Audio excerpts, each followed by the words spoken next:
Hey, everybody. Thanks for joining. We'll get going here. Uh, it's right about the top of the hour, and I'd like to get going on time and stay on schedule. So we're going to do our scout best to do so. For those of you who don't know me, my name's Bill Dunford. I'm the district commissioner for Wasatch Peaks, and and happy to host the council roundtable for this session. I've got a lot of great guest speakers who've agreed to help me out with this and bring some new insights and information to you. So if you see the council roundtable agenda that was published. There's a breakout on shooting sports, one for district maps and how the districts, kind of distributed throughout the council. We're having a speaker on Cub Day Camp for you Cubbies out there, and also growing order of the arrow. So, trying to get your scouts aligned with OA. So all good subjects, timely subjects. Well, those breakouts will last about 20 minutes, and then we'll come back. We'll have a little bit of feedback, a little start, stop, continue. I love to do that. Give everybody a chance to say thank you to those who presented, and maybe bring some little feedback and what we can do better or what we should keep doing. And then hopefully I'll be able to get Mr. Sutherland on the line if he's available to do a commissioner minute and wrap things up. So with all that said, first of all, I'd like to get started with our opening ceremony. We'd like to start with the Pledge of Allegiance and the Scout Oath and Scout Law. And for those who are in uniform or not, please join me for the Pledge of Allegiance. I pledge allegiance to the flag of the United States of America and to the republic for which it stands, one nation under God, indivisible, with liberty and justice for all. Two. Scout sign. We'll start with the oath. On my honor, I promise to do my best, to do my duty to God and my country, and to obey the Scout law, to help other people at all times, to keep myself physically strong, mentally awake, and morally straight. And the Scout law. The Scout is trustworthy, loyal, helpful, friendly, courteous, kind, obedient, cheerful, thrifty, brave, clean, and reverent. Two, thank you all for joining and helping me with the opening ceremony. Gavin Maines has agreed to give us a safety minute and a membership minute. So Gavin, we'll turn it over to you. Well, great. For the safety minute, I chose to talk about climbing safety, rock climbing safety. There's two reasons I chose to talk about that. One, I was on staff in 1993 and 1997 National Jamborees at the rappelling wall. So it goes back to the what's changed and what's different. So reading that today, one of the most interesting parts about that, and I won't cover the whole thing, the website is very helpful on talking about safety moments. But when you're talking about the challenges of climbing and rappelling or those fear of heights, everything that deals with that, even the climbing merit badge. The general information, general qualifications are qualified supervision, qualified instructors, the physical fitness of all the participants, the safety area. That's a big thing in climbing. Your fall zone is a big concept. The equipment, having the proper equipment, making sure it's modern. I can show you my trad set from the 90s. We don't climb on it anymore. We just called it climbing back then. Now they call it traditional climbing. Planning, figure out what you're going to do. Environmental conditions, is it wet? If you go to Moab and it just rained, it's not good to climb because you'll rip the rock off pretty easily. And then also discipline. It's one of those few things where I would totally agree that Cubs should never do this in an outdoor setting because they run around and they've got to stay out of the area. But the most interesting part I found in the purpose I chose, this is my safety moment, is this concept of challenge by choice. And so this concept of practice challenge by choice, which is a concept that allows individuals to choose a level at which they want to participate in the various climbing activities without being pressured or coerced by the group and without having to justify their choice. So there's a lot of decisions that go into that. And I really like that challenge by choice concept. That'll be something that I'll be using kind of going forward. So that'll be the end of my safety minute. And I'll move right into my membership minute. And when I asked the council about what the membership minute should be about, I discussed with the council, and they said, well, "Why don't you talk about what you're doing?" I'm like, "Okay, that's super interesting." So on Saturday, we're going out to Camas to the market, which they have every once in a while, to try to found a new cubbing unit out there. Cubbing took a big hit after COVID. They had an active Cub Scout troop out there prior to 2019, and then COVID happened, and putting a bunch of kindergartner through fifth graders in a room 6 feet apart just didn't work during COVID. And so we're kind of seeing that rebirth. In fact, one of the packs over here in our district up in Park City had 9 AOLs graduate into the troop, and that's the first big graduation from the cubbing to the troop here, Troop 72, that's happened since COVID has occurred. So we're going out to Camas and we're looking for the key three. We're trying to find who are the leaders that want to start this up. And then we also have an organization that we started over here in the Wasatch Back to help support that organization and getting started. So the membership minute is really talking about how can we get more Cubs, because Cubs help us build stronger troops. And the family Cub and the family pack concept is working really well for us over here. Bill, I hope I satisfied you, and I'll be quiet now. Thank you. Yeah, Evan, you did awesome. Thank you, sir. Appreciate it very much. What I'd like to do now is just go through some general information and some events and dates. So I got a lot of guest speakers, some of whom have joined, some may not have. So I'm going to start at the top here with Sea Scouts. Ahoy, right? Hey, well, no, we don't live by the ocean, but it doesn't mean we can't have Sea Scouts here. We've got within the council, we have 3 active ships, and I'm really looking and motivated to try to build that up to 4 ships here in the Sandy Murray area if I can do so. So I'm starting to work on that with a scuba focus, but you can be any kind of water sport. And I don't know if Dawn joined us or not. It doesn't look Yeah, like. Oh, are you on, Dawn? yeah, Sea Scout Well, Universal. well, awesome. Well, take it away. Just a few moments about Sea Scouts and what's great about Okay, for anyone who doesn't know, Bill just said, yes, we have 3 active units. He's looking at hopefully starting another one. We had a 4th one in Provo that unfortunately was not able to recharter, but if they get enough interested youth, they will recharter again. For those of you who aren't familiar with Sea Scouts, we do everything in, on, around, and under the water. The units that we do have are open to working with packs and troops and even venture crews on aquatic a day or an overnight, working on adventures, working on skills, working on badges.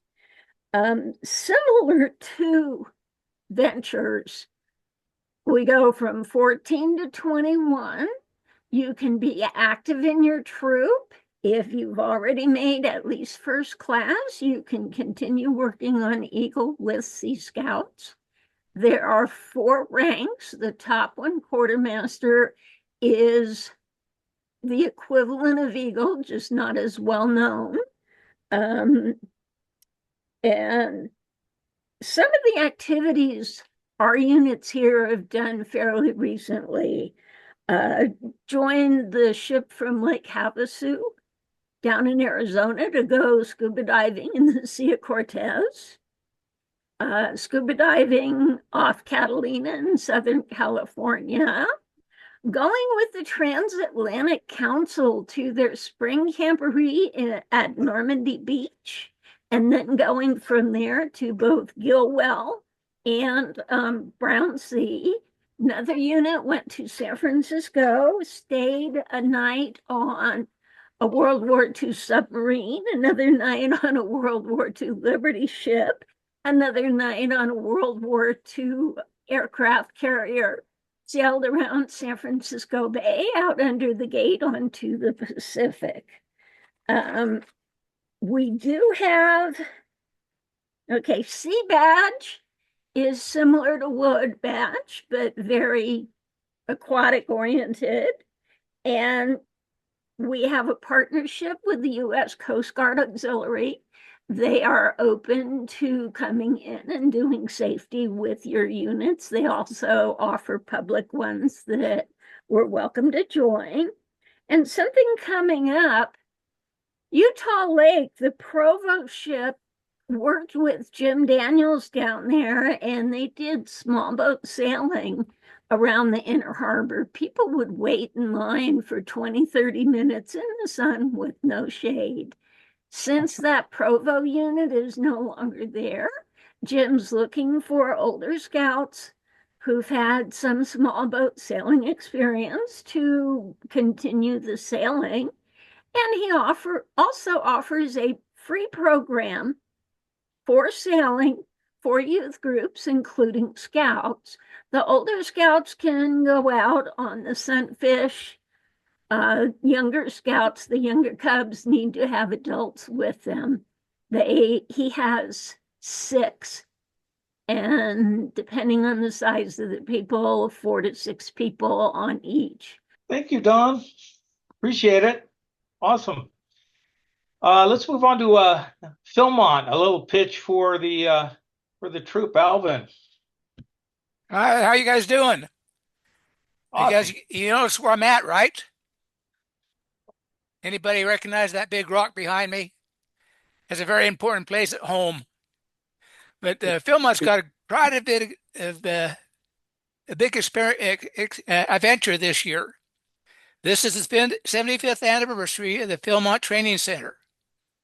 And in June, they're going to have a big party there. But all summer long, they're having a big party.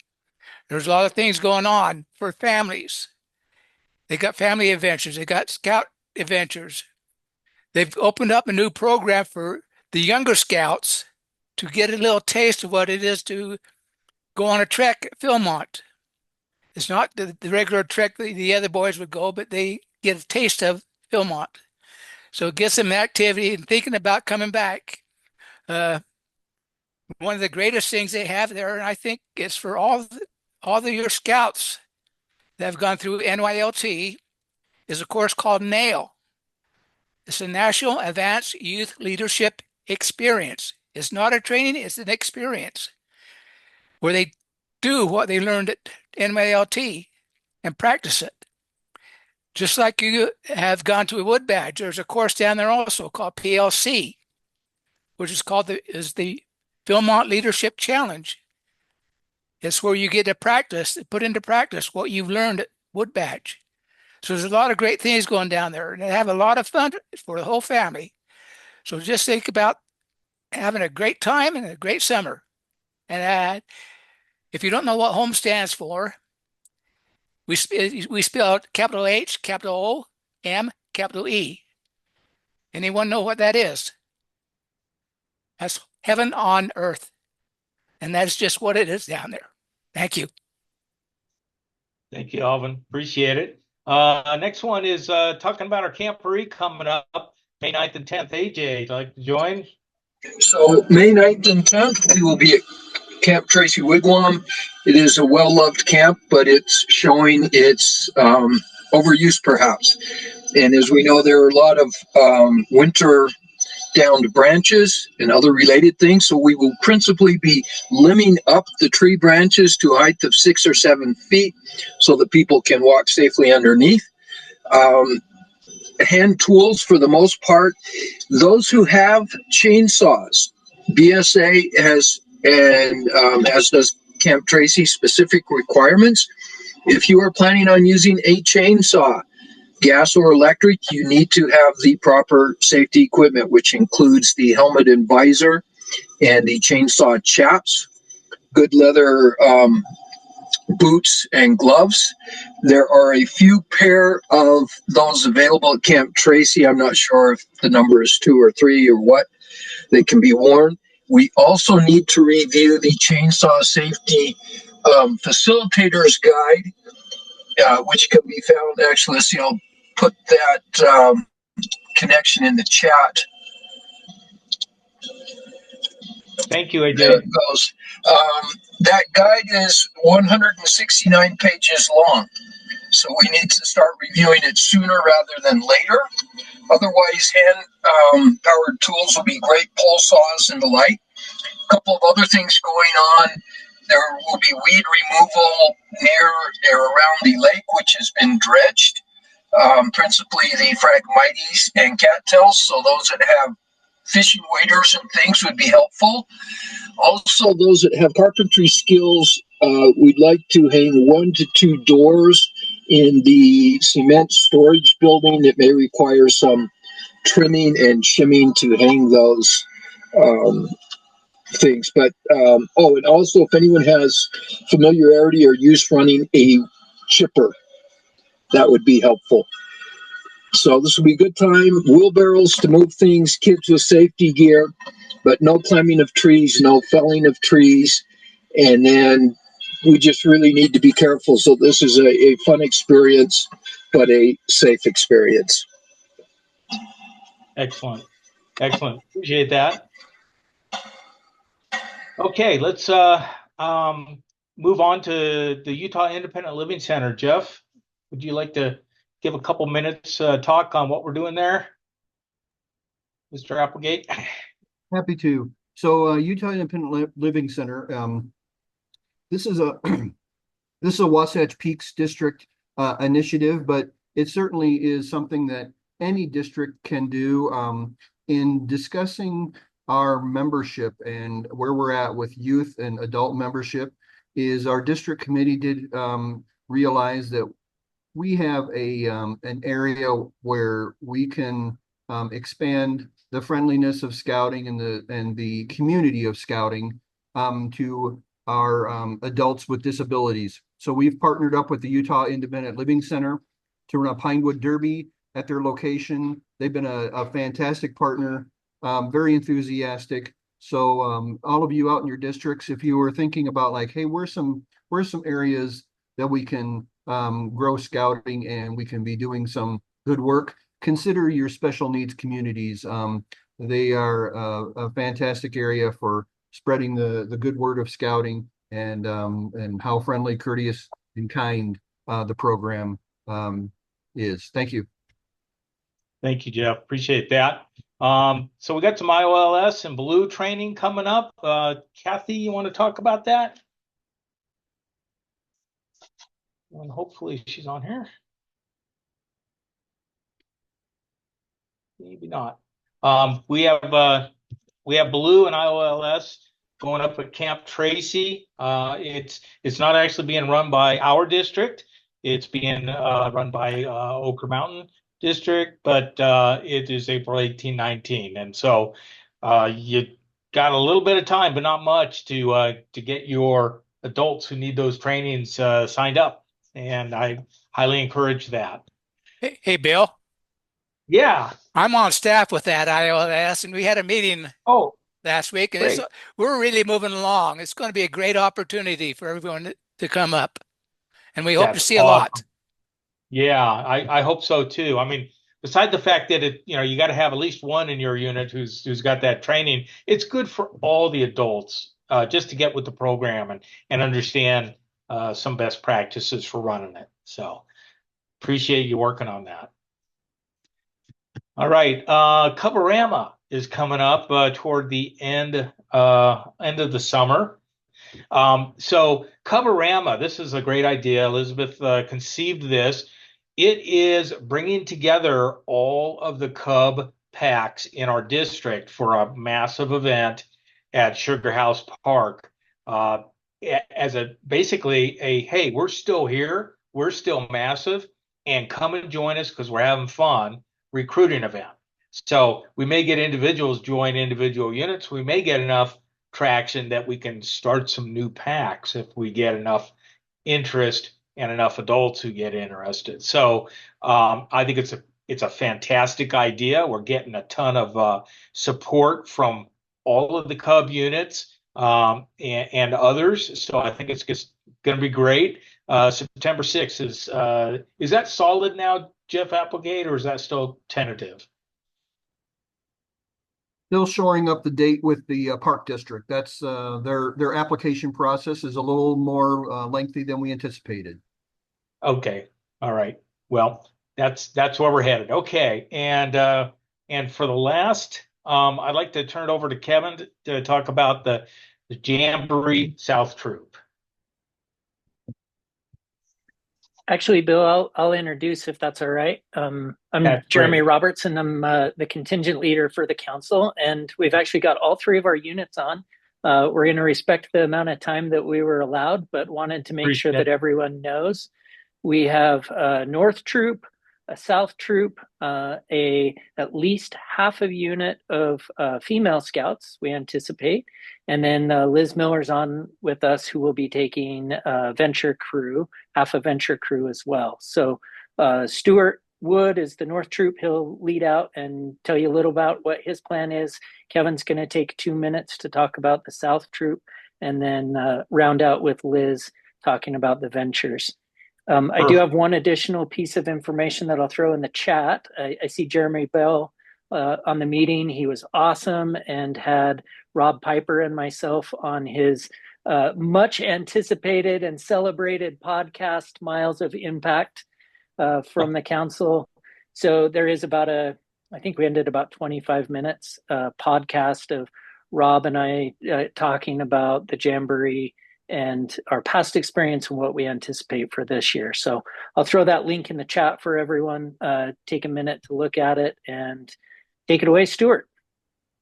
Good evening, everybody. As Jeremy said, my name is Stuart. I am the chosen leader to lead the North Troop to the Jamboree. We are in full court press to get some youth signed up for the Jamborees, both north part and south part of the state, as well as Ventures. Haven't been able to get out and see as many of you as I would like, but that's our plan. We need to get another, we're looking for at least 36 scouts per troop. We're about halfway there at the moment.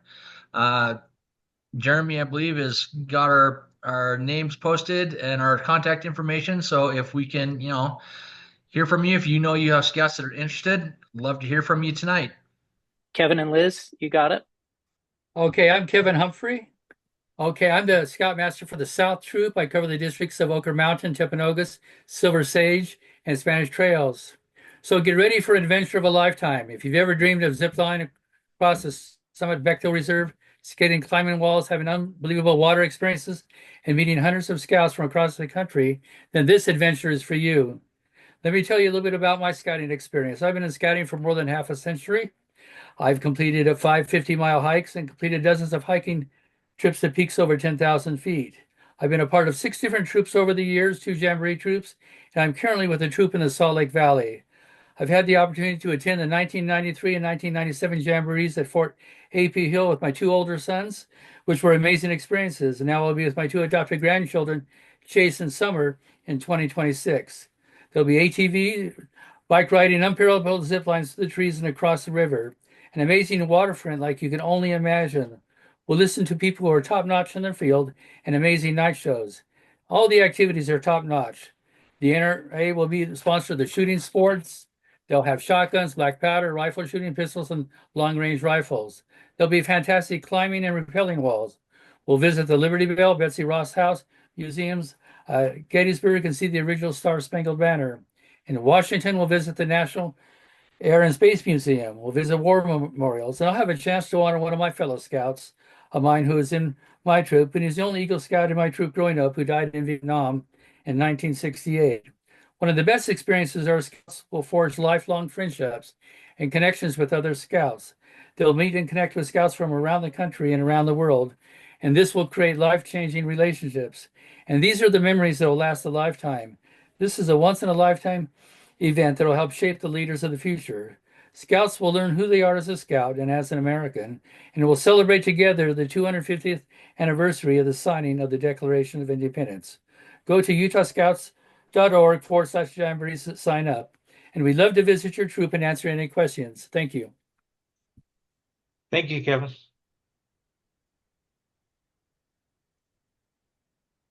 Hey guys, it's Liz. Most of you know me. Some of you don't, but I'm Liz. This will be an amazing experience. I just want to say one thing because everybody else has already said it. First of all, I would love to come and talk to your units about the Jamboree.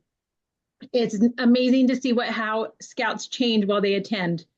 But I have a daughter who is now 22 who went to the Jamboree in 2017, and she is still in contact with the young lady she met there.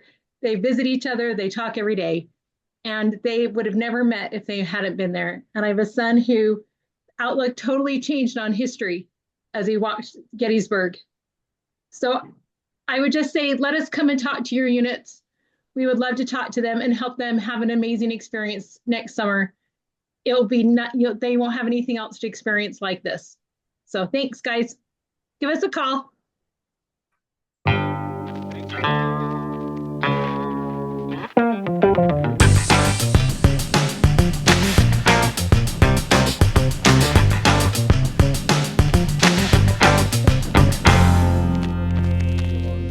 So I'm going to go ahead and get started. My name is James Brown. I'm on the Council Advancement Committee, and I'm in charge of merit badge counselors. So Jeff asked me to come and talk a little bit about district maps, where the districts are, some tools that are available to help you find units or figure out where you might want to start another unit, things like that. So I'm going to take a few minutes and talk about that.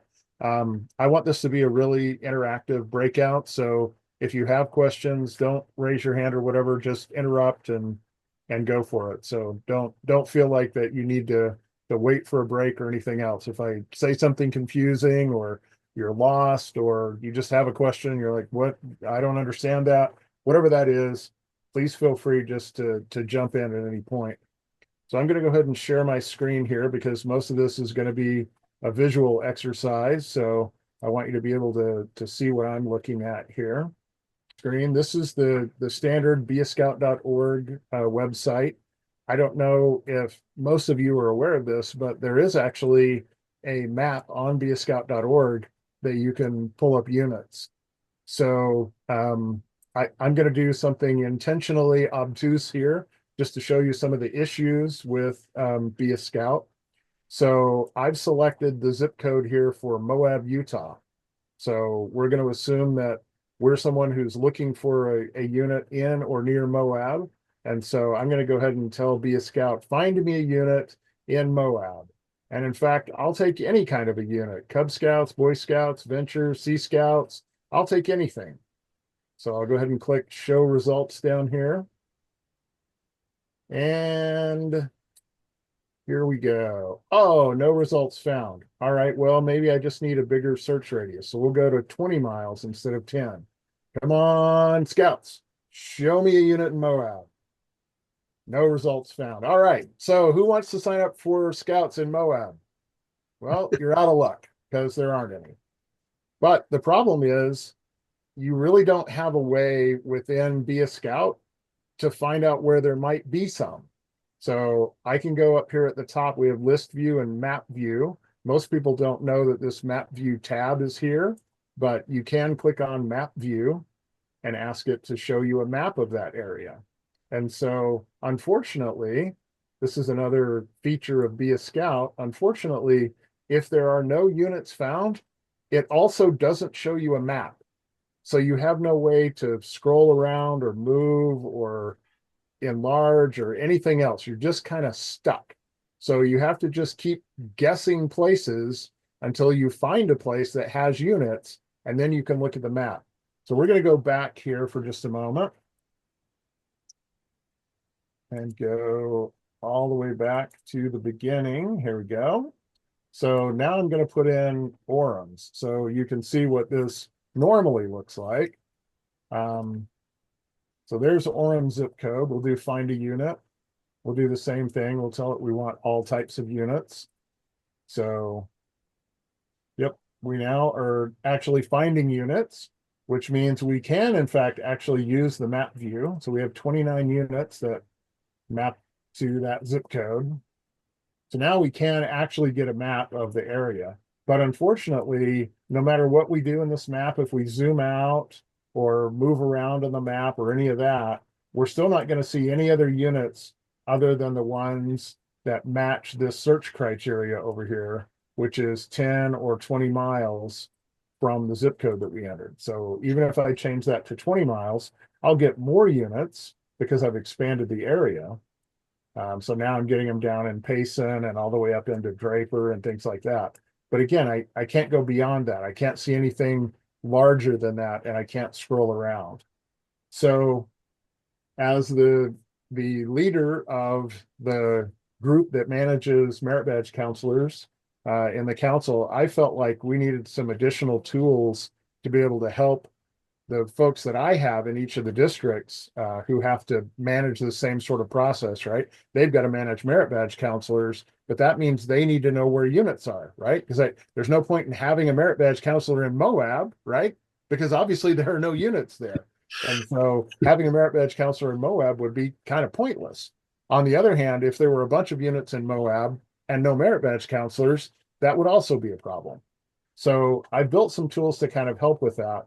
One of those is this pen map feature.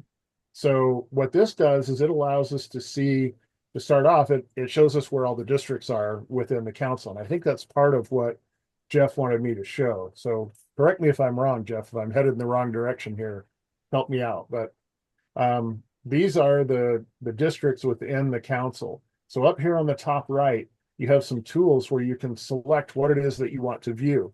So to start out, you really just have the district outlines. You don't have roads or anything else. You can turn on this street map tool, which will allow you to see where the roads are and things like that, right? You can zoom in to pretty fine detail of where roads are, things like that.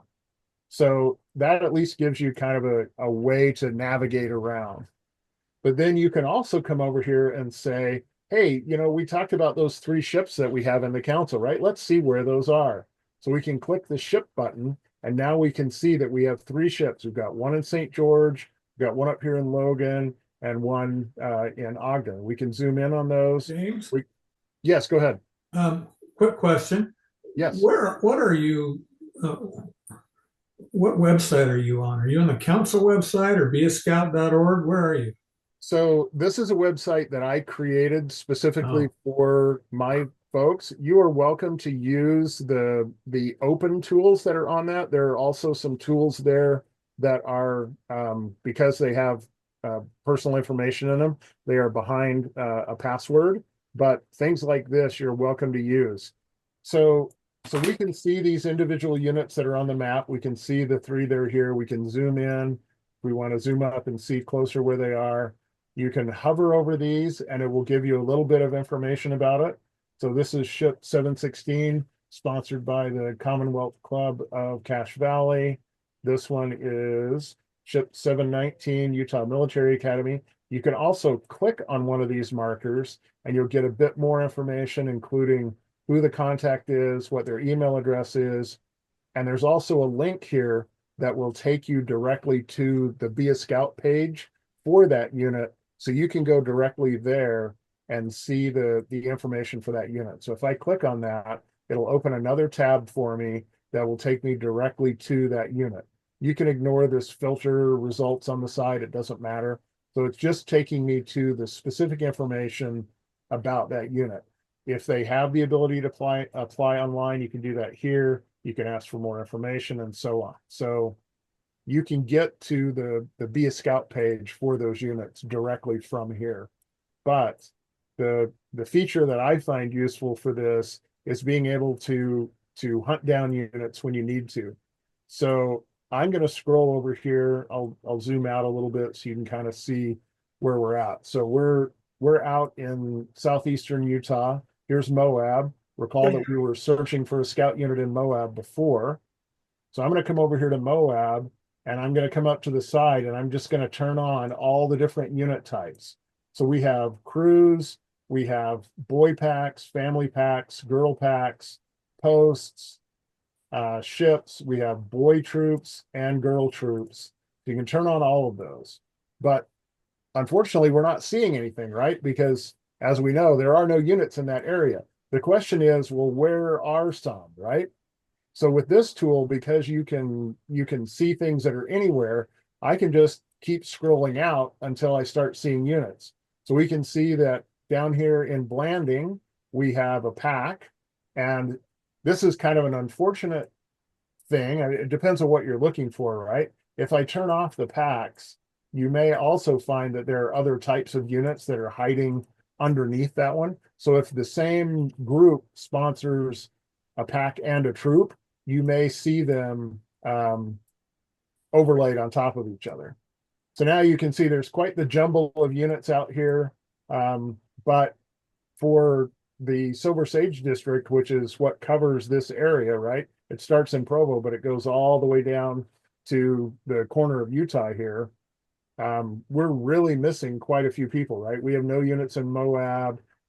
We have no units further up here in Green River, places like that. So we're really missing units in this part of the state, in this part of our district. So that's something that we really need to work on. There are quite a few other districts that are missing, large portions of the state as well. So I do not know what these funky lines are on my screen. I think I must have accidentally drawn. Sorry.